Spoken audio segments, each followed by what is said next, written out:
Bonjour à toutes et bonjour à toutes celles et ceux qui me font l'honneur de suivre les actions de SOS Cameroun Solidarity par ma voix. Je vous dirai jamais assez merci pour ce que vous nous apportez au quotidien. Sans vous, nous ne sommes rien et nous ne ferons jamais rien. C'est pour cela que je ne manque aucune occasion ici comme ailleurs pour vous renouveler nos remerciements. Merci à toutes et à tous. Je voudrais ici inviter toutes celles de ceux qui ont eu la grâce de Dieu, la bénédiction d'Allah, Bismillah ar-Rahman ar-Rahim, d'entendre le chant de notre coq national, une tête nationale ce matin. Je vous invite toutes et tous à célébrer la vie et à glorifier Dieu. Appelez-le comme vous voulez, Allah, God, Loba, Zamba, Zambe, Zama. Appelez-le comme vous voulez, mais glorifiez-le et célébrez la vie. Et célébrer la vie, c'est célébrer la vie de l'autre. Parce que tu ne peux pas célébrer tout seul. Parce que l'autre est toujours dans ta vie. Donc célébrer, c'est être un distributeur automatique du bonheur, de l'amour, le partage, l'écoute, la proximité, l'hospitalité, tendre la main à l'autre, le vivre ensemble. C'est tout ça qui constitue le bonheur des êtres humains. Après ça, on part. Après ça, il n'y a rien. Après tout ce que je suis en train de vous dire là, il n'y a pas plus grand amour que ce que je viens de vous dire. Le partage, l'hospitalité, tendre la main à l'autre, écouter l'autre, manger avec l'autre, recevoir l'autre, savoir donner. Vous allez voir que ça vous dégarnit même de la tension et de la colère. Quand vous êtes satisfait d'avoir donné à l'autre. Voilà ce qui constitue l'amour. Nous luttons pourquoi? Nous nous battons pourquoi? Nous nous battons pour aller où après? Alors, je profite pour... Il y a une petite fille en Allemagne qui m'a posé la question, donc je préfère... Elle s'appelle Nina. La petite Nina. Elle a 12 ans. Je profite donc pour répondre à toi, Nina. J'ai eu ta lettre pour te dire que je suis heureux tous les jours. Parce que ce que j'ai tous les jours, aucun être humain ne peut me le donner. C'est ce que tu voulais savoir. Toi aussi tu l'as. Le souffle de vie. Le souffle vient avant la nourriture. Parce que si tu n'as pas le souffle, ma fille, tu ne vis pas, non?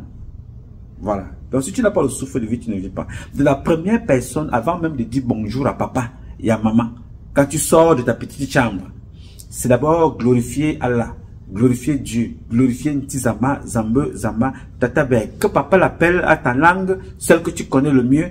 Dis d'abord que le nom de Dieu soit glorifié et tu lui rends grâce de t'avoir permis d'être debout ce matin afin de lui faire grâce, afin de lui faire part de tes doléances. Tu remercies Dieu Tout-Puissant de t'avoir permis d'être debout ce matin en bonne santé afin de lui faire part de tes doléances, afin de lui dire merci pour sa bonté. Parce que toi, ma petite Nina, il y a des enfants qui se sont couchés hier nuit et ce matin ne sont pas levés. Papa les a rappelés. Mais si toi tu es debout pour jouer avec les cadeaux, pour écouter maman, pour aller à l'école, voir tes amis, ce n'est pas quelqu'un d'autre qui te permet de te lever. C'est Dieu qui t'a donné un produit, une matière que tu ne vois pas, mais elle existe. Parfois tu fais comme ça parce que tu as chaud, tu appelles l'air. Tu ne vois pas l'air, mais tu l'appelles. Eh ma petite Nina, fais l'expérience, tu verras. Tu ne vois pas l'air, hein, mais tu appelles l'air de te rafraîchir. Tu vois, tu fais ça. Tu appelles l'air. Et pourtant, l'air que tu vois là est la matière la plus importante. Bon, l'une des matières les plus importantes de notre existence. Pour que tu sois en vie. Donc moi, je suis toujours heureux, quels que soient les problèmes que je peux avoir. Comme tout le monde, j'ai trop de problèmes. Mais j'ai fait tout pour qu'aucun problème ne dépasse ma joie de vivre. Aucun. Aucun problème sur cette terre ne doit dépasser ta joie de vivre, ma petite fille. Aucun problème ne doit dépasser ta joie de vivre. Que papa ne t'a pas acheté un gâteau, maman ne t'a pas donné ton gâteau d'anniversaire, maman ne t'a pas donné ton jouet pour ta tablette, sois toujours contente parce que tu as envie. Si maman ne t'a rien donné ce matin, c'est parce que tu t'es mal comporté. Donc, sur cette terre, ma petite Nina, tu as exactement deux catégories de personnes. Il y a une que tu ne vois pas, qui est le Dieu suprême, le divin. Tu ne le verras pas, mais il est là. Il vit en toi, il vit dans ton environnement. Il y a des dieux que tu vois tous les jours. C'est papa et c'est maman. Ce sont tes deux dieux que tu vois tous les jours. Eux aussi, comme toi, nous appartenons à tous au Dieu que nous ne voyons pas, qui est là. Donc, soyons heureux d'avoir ces dieux-là dans notre vie. Ce sont des gens qui seront dans ta vie tout le temps. Dieu que tu vois et que tu ne vois pas, et les dieux que tu vois tout le temps qui sont papa et maman. Je voulais rapidement te répondre parce que ta lettre m'a fait plaisir. J'étais très content de te lire. Ok. Le jour où tu viendras aux États-Unis avec ton papa, ne t'inquiète pas, je viendrai vous voir pour faire un petit coucou. Merci de m'avoir écrit. Ça veut dire que le travail que je fais ici n'est pas vain. Si des enfants de 12 ans m'écrivent parce qu'ils sont intéressés, ce n'est pas parce qu'ils sont précoces, parce qu'il y a d'autres qui sont même plus âgés que eux, qui sont là pour brouter, comme les Brenda, qu'on appelle Brenda El Bruta Sissoko. Voilà une petite fille de 12 ans qui s'intéresse à ce qui se passe dans son pays. À son âge déjà, Brenda El Bruta Sissoko s'occupait déjà de chercher à savoir comment il faut, brouter ce que vous connaissez. Donc, merci à Nina. Je t'embrasse très fort et je te souhaite une très très bonne journée. Ok? Le Cameroun, c'est ton pays. Que tu sois allemande, que tu sois anglaise, que tu sois français, américain, notre village, c'est le Cameroun. Il faut que tu t'y intéresses. Je t'encourage et je dis merci à tes parents. Bien, mes chers compatriotes, ce matin, je vais très rapidement interpeller une personne, 2 personnes, 3 personnes et plusieurs personnes en tout cas. En commençant par le contre-amiral Joseph Fouda. Le contre-amiral Joseph Fouda a un problème qui l'oppose à monsieur, notre compatriote Hervé Parfait Mbapou, qui accuse Hervé Parfait Mbapou de stocker de l'argent aux gens en utilisant son nom. Bien, ça c'est le sujet. Pour cela donc, le contre-amiral a fait arrêter Hervé Mbapou le 19, je pense, juin dernier. Donc, ça fait exactement plus de 22 jours que ce garçon est enfermé à la gendarmerie. D'après ce que nous lisons ça et là, il n'y a pas de bon de garde à vue depuis 21 jours. Il est là-bas. On ne sait pas où il a affaire avec le contre-amiral, où il faut aller chercher les gens au quartier pour demander qu'il y a un problème avec lui ou pas.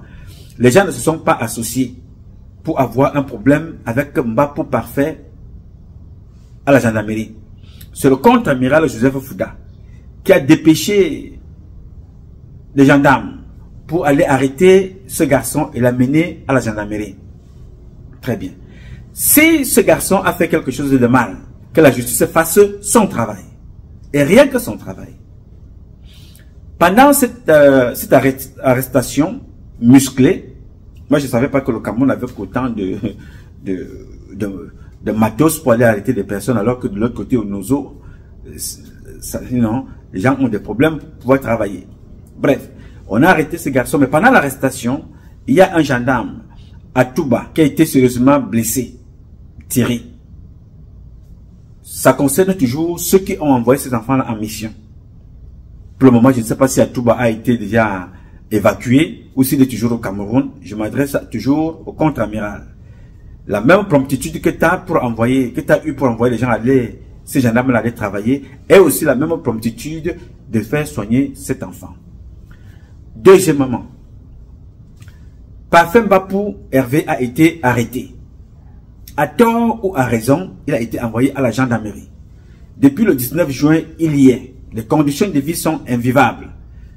Ce n'est pas qu'il va être dans un palace. Ce gars est handicapé. Vous connaissez ses conditions, puisque vous connaissez très bien même. Vous connaissez ses conditions de vie. C'est-à-dire c'est un gars qui est handicapé, qui vit avec des sondes. L'autre jour, les médecins sont obligés de quitter l'hôpital, les médecins militaires, pour aller changer sa sonde là-bas. Bien. Ce n'est pas ça le plus inquiétant. Le plus inquiétant dans ce que je vais vous dire ici, c'est que ce gars est retenu. Il considère que c'est une séquestration depuis 22 jours. On ne sait pas pourquoi. Si c'est une garde à vue, il faut que cette garde à vue doit être renouvelée combien de fois? Quelle est la loi qui indique cela? Il est gardé à vue pourquoi? Quelle raison? De quoi s'agit-il exactement? Alors, le contre-amiral qui porte plainte, on ne peut pas porter plainte et vivre avec des personnes qui vont aller parler à ton nom. C'est-à-dire, tu portes plainte pour quelque chose, mais il faut que ce soit Awana qui vient te représenter, alors que tu as porté plainte.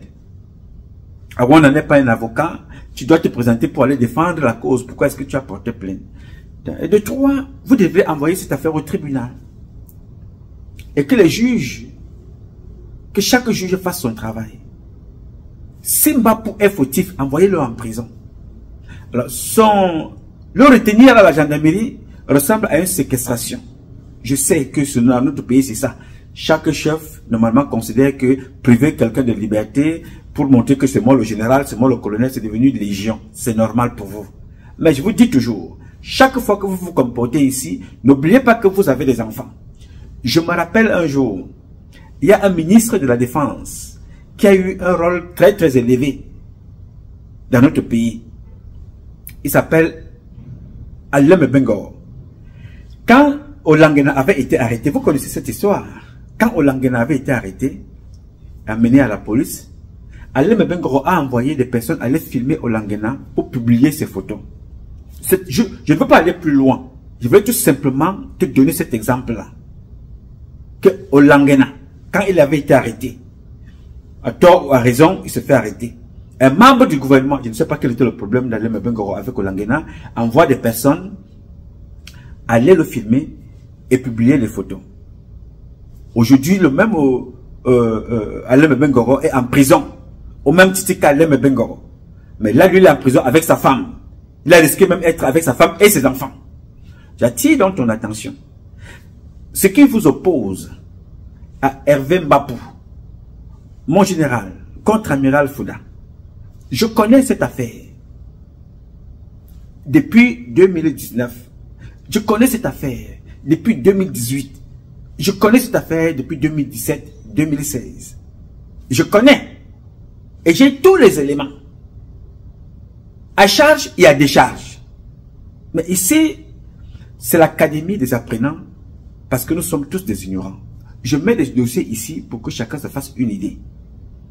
Vous êtes libre, et c'est votre droit d'ailleurs, le plus absolu, de dénoncer quelqu'un qui utilise votre nom pour arnaquer ou bien pour extorquer.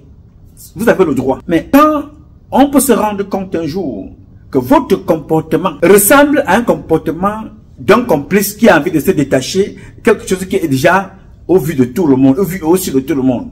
C'est ce que ce comportement-là veut dire. Parce que si vous dites que vous ne connaissez pas Mbapou, c'est aussi votre droit de porter plainte et de vous plaindre. Mais quelqu'un comme moi, je vous ai déjà envoyé des vidéos plusieurs fois, en vous parlant en privé, vous disant que je ne vous connais pas. Même Hervé Mbapou, je ne le connais pas. Mais je connais vos affaires parce que Hervé a eu l'intelligence. Chaque fois qu'il faisait des affaires avec vous, de par vos comportements et de par vos activités, un jour ou l'autre, ça peut tourner comme ça, tourner là. Donc, chaque fois que vous faisiez vos transactions, il envoyait les documents, on les gardait. Je n'ai encore rien sorti. Je n'ai encore sorti aucun document. Je n'ai encore rien publié. Je n'ai même pas encore parlé de cette affaire. Donc, si Hervé Mbapou est dangereux, l'avenir nous dira pourquoi est-ce que vous avez entretenu une relation de business avec lui, votre homme de mission, pendant plusieurs années. Vous nous direz, à ce moment-là, pourquoi est-ce que vous avez entretenu des relations avec Mbapou Hervé pendant plusieurs années?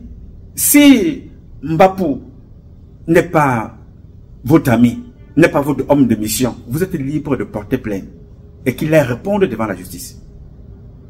Mais si Mbapou est quelqu'un avec qui vous aviez travaillé et que ça s'est mal passé, je répète encore une énième fois, le traitement de ce dossier doit être différent pour votre intérêt et pour l'intérêt du président. Vous ne pouvez pas être avec une personne que vous ne connaissez pas. Alors depuis autant d'années, ces affaires ont déjà été une fois à la police, chez Mbargangele. Chez Mbargangele. Alors comment se fait-il que quelqu'un qui utilise votre nom pendant autant d'années, brasse autant d'argent, on parle à milliards, vous n'êtes pas informé, mais vous êtes le patron qui est assis à côté du président. Vous êtes patron des patrons, l'un des patrons des services de renseignement camerounais. Parce qu'étant assis aux côtés du président, même n'ayant aucun titre qui vous permet de commander les hommes, vous avez des oreilles partout pour mieux, accompagner le président dans sa prise de décision. En tant qu'un contre-amiral, vous devez savoir ce qui se passe à la police, vous devez savoir ce qui se passe à la gendarmerie, à l'armée de l'air, à l'armée de terre, à l'armée marine. Partout, vous devez avoir l'œil, y compris dans les services de renseignement, la DGRE. Parce que quand le dossier arrive auprès du président, que vous sachiez quoi proposer au président et quoi dire. Donc si pendant des années, vous n'avez pas réussi à canaliser, à savoir ce que faisait Mbapou avec votre nom, ça veut dire qu'il y a un problème. Ça veut dire que les services de renseignement, vous avez passé votre temps à entretenir une bande d'incompétents, pour ne pas dire de voyous et de gens dangereux pour la République.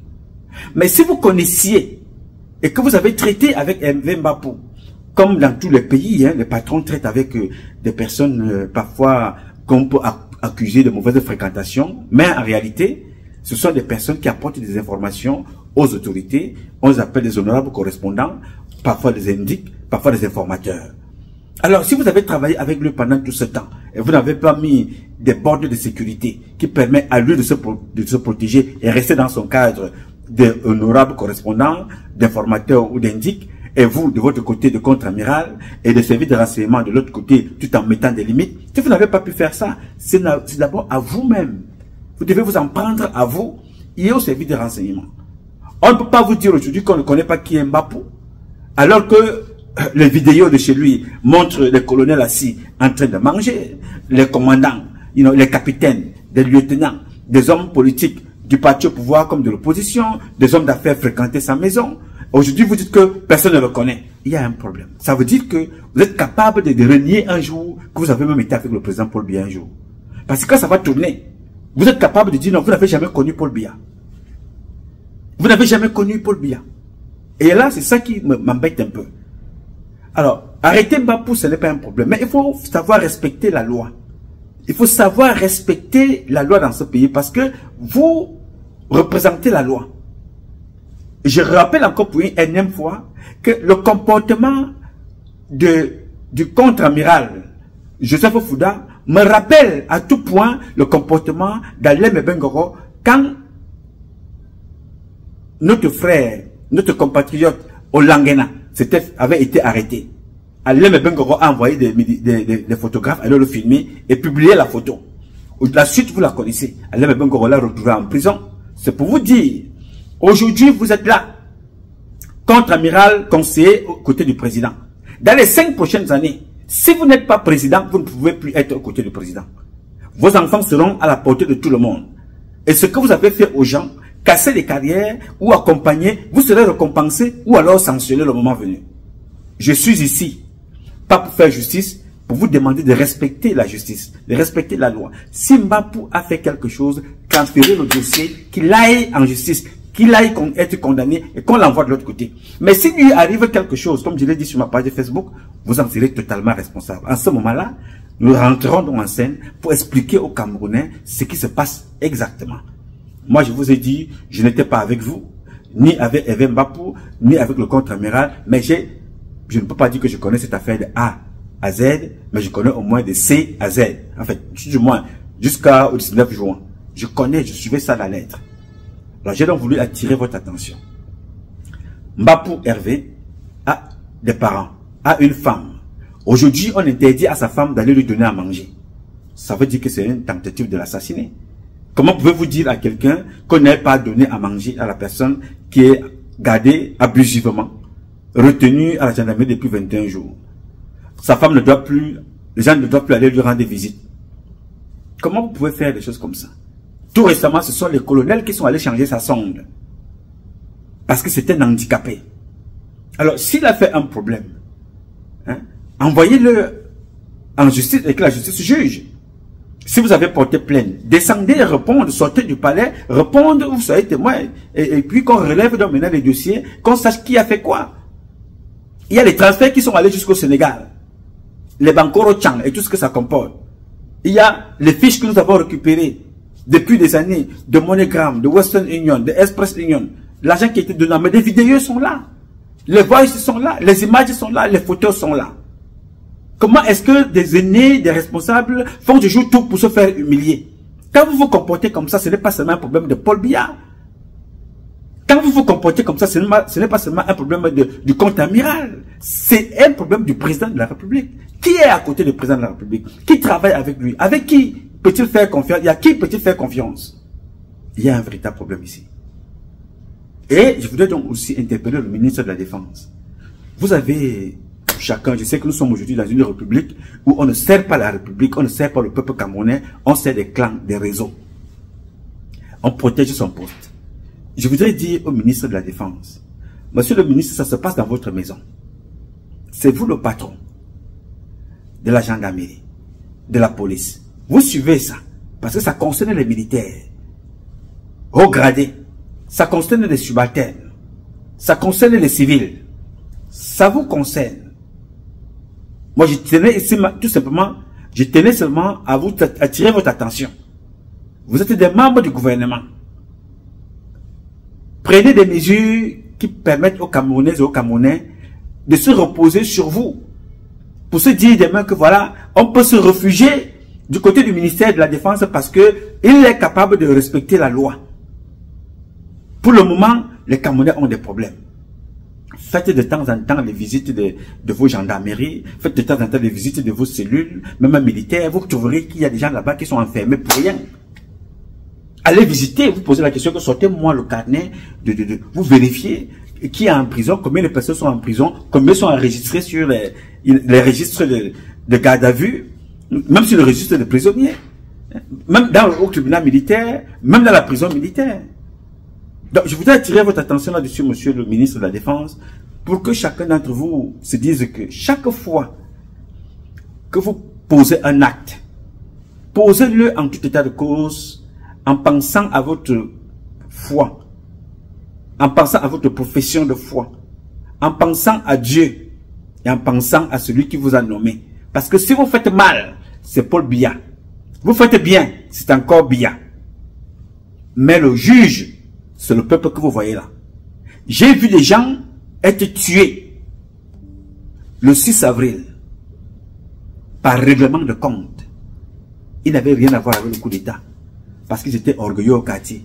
On a profité, les gens ont profité même de ce moment-là pour aller brûler sa maison, pour le tuer et tuer ses enfants. Ils n'avaient rien à voir.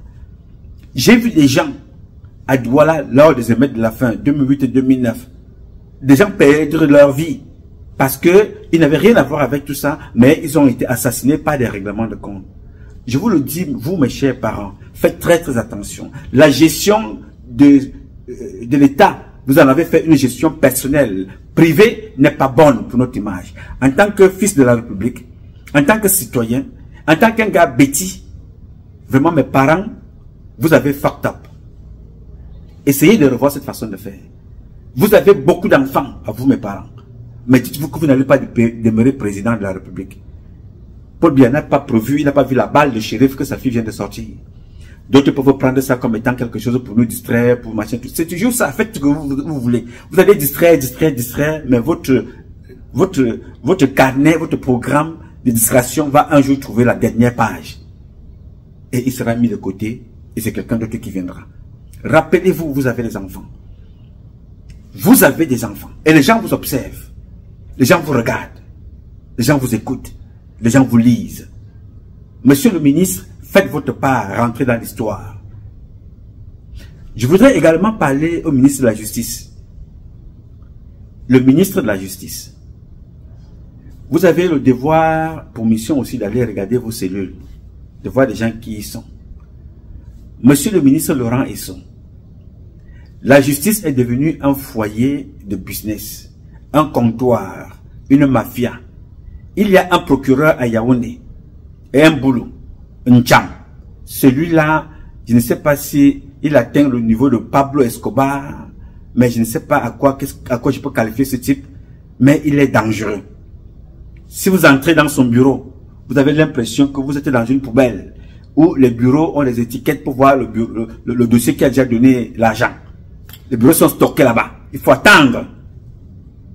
Tu as un dossier, même si tu as un Mantoum, un dossier qui doit être transféré, on dit non, attends, on attend d'abord que le client vienne, il vient déposer. Ce n'est pas qu'il traite le dossier, il envoie. Non. Comment pouvons-nous vivre comme ça?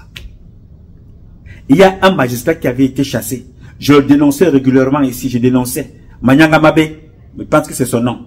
Un jour, il a été révoqué. Vous n'apprenez rien, vous faites les mêmes bêtises chaque jour, over and over. Comment est-ce que vous avez pu faire ça à une république comme celle du Cameroun, où on ne respecte rien, c'est devenu une république. Dès que tu as un petit pouvoir, tu prends tel, tu jettes en prison, tu prends tel, tu jettes en cellule.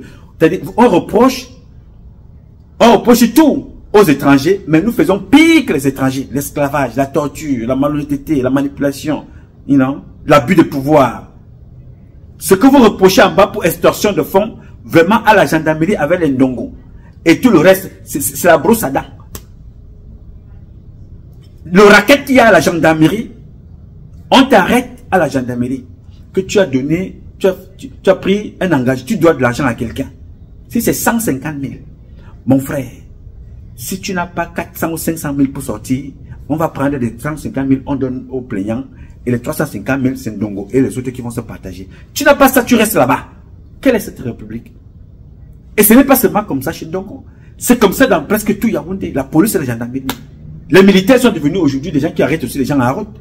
On va séquestrer quelque part, il faut que l'argent sorte. Comment voulez-vous que les gens vous respectent quand vous n'êtes pas capable de dire le droit et rien que le droit? On vous a dit que Ndongo, là où il est là, il a trouvé le siège là vide. Il y avait bien quelqu'un là. Avant cette personne-là, il y avait quelqu'un. Avant cette personne-là aussi, il y avait quelqu'un qui était là avant quelqu'un d'autre. Pourquoi vous n'apprenez pas des erreurs qui sont arrivées aux autres? Pourquoi pensez-vous que c'est vous qui devez décider de la vie de mort, de la vie et de la mort des uns et des autres? Moi, je suis seulement là pour attirer votre attention. Faites très très attention. Faites très très attention. Parce que vous êtes en train de développer la haine, la tension, c'est en train de bouillir au Cameroun. Vous volez dans tout. Vous volez les budgets. Vous volez les terres, vous volez les femmes des gens, vous volez des enfants, vous escroquez les marchandises dans le port, les aéroports, vous rackettez, vous séquestrez, vous estorquez. Tout ça, c'est toujours les hommes en tenue. Est-ce que Paul Biya est à la gendarmerie? Non. Paul Biya est au tribunal militaire? Non. Paul Biya est à la police? Non. Pourquoi est-ce que vous devenez des adjoints dans le vol des hommes politiques? Les hommes en tenue devraient être des remparts. Derrière le peuple camerounais devait se réfugier à vos côtés. C'est-à-dire que si Paul Biya n'est pas un jour, il faut que ce soit un militaire. Regardez ce que les militaires font. Vous êtes devenus des bandits. Les gendarmes sont devenus des bandits dans notre république. Accompagnés de toutes celles de ceux qui les nomment. Galax et Toga, qui les coiffent avec leur type qu'on appelle Ferdinand Gongo. Comment on peut compter sur vous avec cette situation-là, dans cet état de choses? Le peuple n'est pas protégé. Le peuple n'est pas protégé. Les militaires sont envoyés en mission, arrivés là-bas, ils sont blessés, ils sont incapables d'être soignés. Et on va vous applaudir que demain matin, vous pouvez devenir président. Parce que vous ne regardez que vous. Le contre-amiral, il n'y a que lui. Il n'y a que ses enfants qui doivent. Mais qu'est-ce que tes enfants valent dans une république comme le Cameroun si tous les Camerounais sont tués? Qu'est-ce que les enfants du contre-amiral Joseph Fouda valent dans une république comme celle du Cameroun si vous tuez tous les Camerounais? Mbapou a des parents, quand vous créez avec lui, vous aviez eu vos enfants, pourquoi vous n'avez pas envoyé vos enfants aller faire tout ce que Mbapou faisait? Je dis encore, si Mbapou a posé des actes en décalage avec le droit, et en décalage avec des règles non écrites des services de renseignement, qui veulent que vous avez le droit d'avoir des indices, d'avoir des honorables correspondants, d'avoir des informateurs qui doivent être rémunérés et qui doivent être reconnus par la République d'une façon souterraine mais officielle. Vous devez régler ça autrement. Vous ne pouvez pas embarquer tout le monde, aller vous asseoir, jusque non, tel a utilisé mon nom, il a pour estorquer les fonds à des personnes, allez l'arrêter, jetez-le en prison. Non, monsieur, ça ne marche pas comme ça. Dans les deux cas, la fin bas pour vous aurez la vérité. C'est vrai, il a utilisé votre nom, il a estorqué de l'argent, vous n'étiez pas au courant, il est condamnable. C'est faux, il ne l'a pas fait, vous n'étiez pas au courant. Il y a toujours des gens à condamner. Parce que dans les deux cas, comment un chef renseignement peut-il s'asseoir dans son bureau et savoir que depuis plus d'une décennie, il y a des gens qui utilisent son nom et il est assis à côté du président et il n'est pas au courant? Ça veut dire que vous avez passé le temps à cautionner des prolongations des personnes, à cautionner des nominations des personnes, à faire des choses sans tenir compte du professionnalisme, sans tenir compte du background. Ça veut dire que c'est une bande d'imposteurs que vous avez passé votre temps à protéger. Si vous-même vous n'êtes pas un imposteur, ça veut dire que c'est un problème. Ça veut dire qu'on ne sait pas pourquoi, comment faire Paul Biya pour vivre. On ne sait pas si Paul Biya vit parce qu'il est en sécurité, ou Paul Biya vit tout simplement parce que, le temps de Dieu n'est pas encore arrivé. C'est grave. Un contre-amiral dont on utilise son nom depuis des décennies, il n'est pas au courant. Alors c'est grave. Un contre-amiral, il utilise son propre nom pour arnaquer des personnes et qu'aujourd'hui il accuse plutôt d'autres, c'est encore grave. Tout ça, je pose des questions puisque je n'ai pas encore parlé. Je vais exposer ici pour que chaque Camerounais vienne me dire ce qu'il en pense de cette situation. J'ai eu le temps de noter, de conserver tous les documents de cette affaire. Alors, j'attire votre attention. Nous sommes tous des enfants, des pères et des mères. Parmi nous, il y a des bons et il y a des mauvais. Parmi nous, il y a des meilleurs. Parmi nous, il y a des excellences. Alors, pour nous mettre d'accord, il y a la justice. Suivez la justice. L'animal qui a la queue n'échappe pas au piège. Même le fou que vous voyez en route a une mère et un père. Chaque fois que vous déciderez de lui faire du mal, pensez à celui qui l'a créé, qui s'appelle Dieu. Parce qu'il vous voit. Faites attention. Je vous invite à prendre des bonnes décisions. Dès aujourd'hui, envoyez Mbapou au tribunal. S'il est condamné, qu'il soit condamné. S'il n'est pas envoyé au tribunal, libérez-le, qu'il attende son procès. Et que vous puissiez entendre tout le monde. Et qu'on enquête sur tout le monde. Et si vous manquez des éléments, venez me demander. Je vous donnerai des éléments jusqu'au Sénégal. Je vous donnerai des éléments au Cameroun. Je vous donnerai tous les transferts qui ont été faits. Vous ne pouvez pas les effacer puisque je les ai depuis 2019, depuis 2018 jusqu'en 2024. Et toutes les personnes qui ont intervenu, de près ou de loin, colonel, commandant, capitaine, lieutenant, sous-lieutenant, adjudant-major, maréchal de logis, sergent-chef, sergent, les caporaux chefs, les civils, les hommes politiques, du pouvoir, de l'opposition. Tous ces gens-là, la liste est là et chacun doit y répondre. Et je souhaite que cela se fasse ainsi pour mieux éclairer les Camerounais dans la manipulation qui a permis à beaucoup d'entre vous de tuer les autres. Parce qu'on est commandant, on est colonel, ce qu'on dit c'est ça qui est vrai. Non, ça ne marche pas comme ça. Non. C'est les faits qui doivent définir qui dit la vérité ou qui dit le mensonge. On ne peut pas passer le temps à tuer des personnes pour tuer la vérité. Non. Vous pouvez tuer Mbapou, mais la vérité demeure. Et elle sera dite pour que chacun prenne ses responsabilités. Pourquoi êtes-vous des patrons de renseignement? Pourquoi êtes-vous des conseillers? Pourquoi êtes-vous des ministres? Pourquoi êtes-vous des secrétaires généraux? Pourquoi êtes-vous des soldats? Pourquoi êtes-vous des hommes en tenue? Pour protéger le peuple, n'est-ce pas? Commençant par leur président. Mais si vous allez au quartier poser des actes de voyous et de banditisme, pensez que vous allez sacrifier un handicapé à tort ou à raison, sans que la justice ne se fasse, vous avez tout faux. C'est pas normal. Il faut que la vérité se sache pour que les autres apprennent quelque chose. Et je l'ai toujours dit, chaque fois que ça se passe à côté de vous, vous ne tirez pas des conséquences, vous ne faites rien. Vous êtes une victime en sursis. Aujourd'hui, la mère de Brenda El Bruta Sissoko, elle est capable aujourd'hui de s'asseoir, de se dire, ok, quand je condamnais, j'ai laissé tomber en prison les enfants des autres. Ils ne savaient pas que ça se passe chez moi. Ou alors, ça se passait chez moi, moi je cachais. Je laissais plutôt exposer les enfants des autres. Aujourd'hui, c'est à la portée de tout le monde. Chaque fois que quelque chose se passe à côté de vous, vous ne faites rien, vous êtes une victime en sursis. Je vous invite donc à réfléchir sérieusement quand vous posez vos actes, quand vous posez certaines actions.